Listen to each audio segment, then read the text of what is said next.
It's Brad Pomerance on California Edition. We're still on our road show in Redding, California, and we are joined by one of Redding's finest. His name is Mike Woodrum, and to say he is dedicated to his father and his father's story could only be described as an understatement. This is a book that his father wrote. His father was Lieutenant Henry Woodrum. He was born in Redding in 1918, and during World War II, he witnessed the attack on Pearl Harbor. He was a combat pilot, and on his 35th mission, he was shot down over Paris, essentially. And this book is the story of this man's struggle, his will, his desire to survive. The book, written in 1985, but not published until 2010, 20 years after his death, thanks to the dedication of his son. Mike, I want to thank you for joining us, and let's go back to the fateful day in 1944 with your father. Well, my dad was supposed to be on leave going to England, but because another crew got sick, he was ushered into the 35th flight, and it was just supposed to be a routine bombing mission over one of the smaller bridges over the River Seine, and there was heavy flak that day, and he got shot down. And he was the pilot, so he was the last one to get bailed out, and the Germans were shooting at him. Right. And so suffice to say, the Nazis, the Germans, were literally permeating throughout all of Paris. They were desperately trying to hold on to the city. So any effort of any American, any Brit, to survive during those final days of World War II, at least as it related to France's journey, miraculous in a lot of ways. Yeah, he was shot down 10 days before D-Day, and the Germans knew the invasion was coming. And but let's remember, D-Day was at Normandy. It took a little while Yeah. for the folks to get to Paris, so it's not as if he only had to live for 10 days. He had a full 3 months where he had to struggle to survive, struggle to hide, with Germans just swimming around him, literally and metaphorically. Yes, and it was with the help of the French people, and that's one thing that he wrote the book for, not just to tell his story, but also the French story of how they helped countless airmen, not just himself, but many, many other people. It is a stunning testament to the power of humanity, the power of community. You know, in a lot of ways, he had to hide, just like the Jews of Eastern Europe had to hide. He could not be found. No. If he was found, it was over. Well, especially because he would be in civilian clothes, and he would be regarded as a spy instead of an airman. And so let's talk about those 3 months and how he was able to survive with the help of the French. Well, he was initially helped after hiding initially for about a day.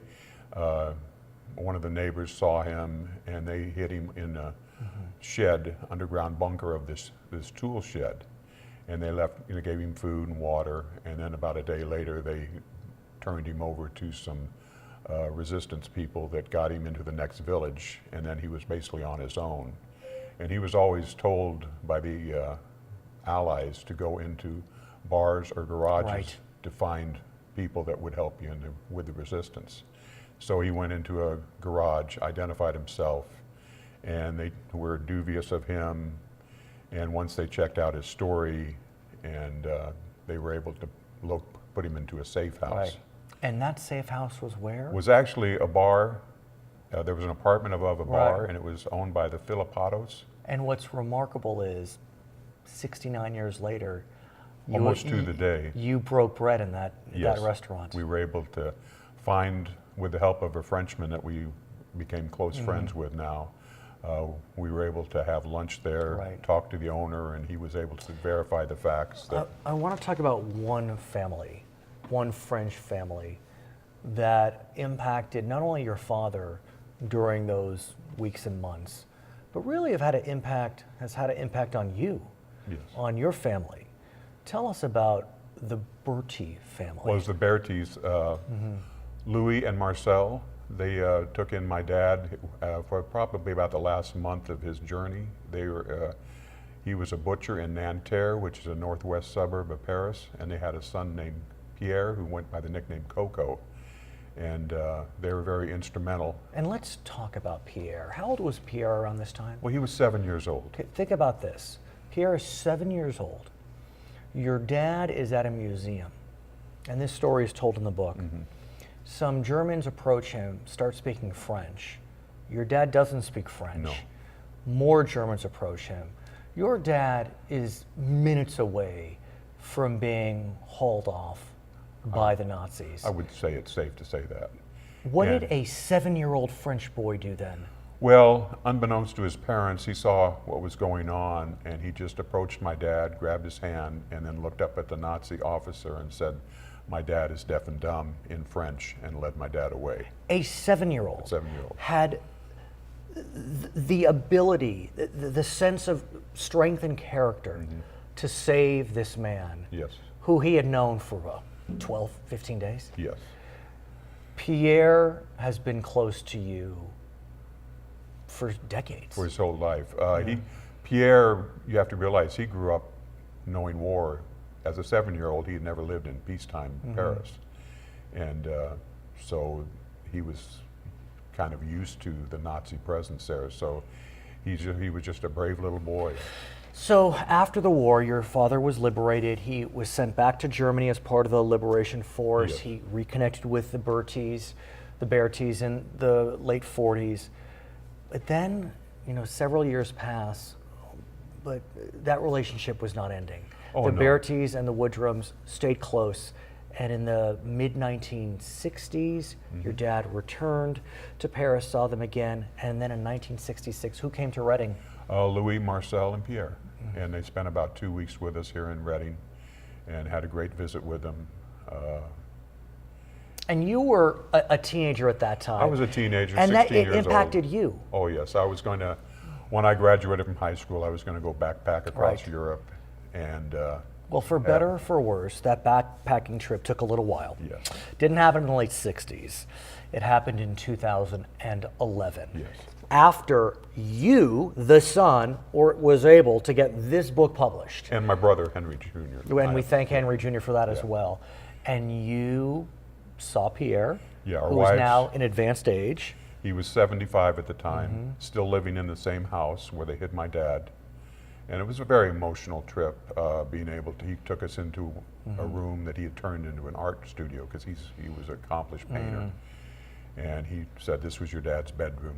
And he showed us the escape route that they had figured out. So if the Germans came in the front door, he would be jumping out of a window and a ladder, and the escape where he should go in the neighborhood to evade the Nazis. So How was that trip for you? I took a trip a few years back to my grandmother's village in Poland.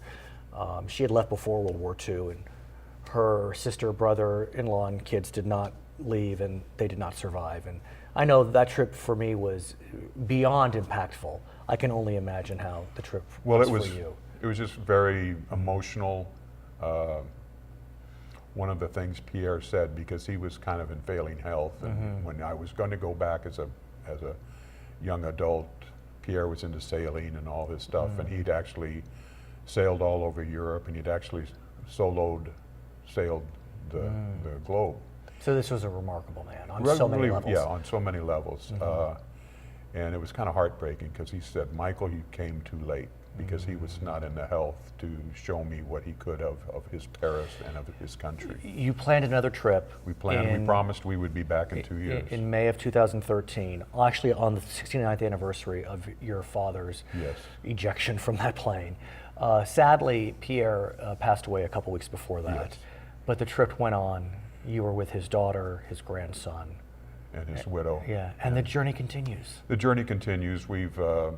It's not over yet. We've met a French friend that had ties to Reading, and he has done so much research. His name's Frank, and we just hosted his family in August. They came to Reading. I urge you to read this book. It is moving, it is touching, it is impactful. It is called Walkout. My name is Brad Pomerance. I want to thank Mike Woodrum for joining us. This is California Edition. Thank you. Thank you That was very much. terrific.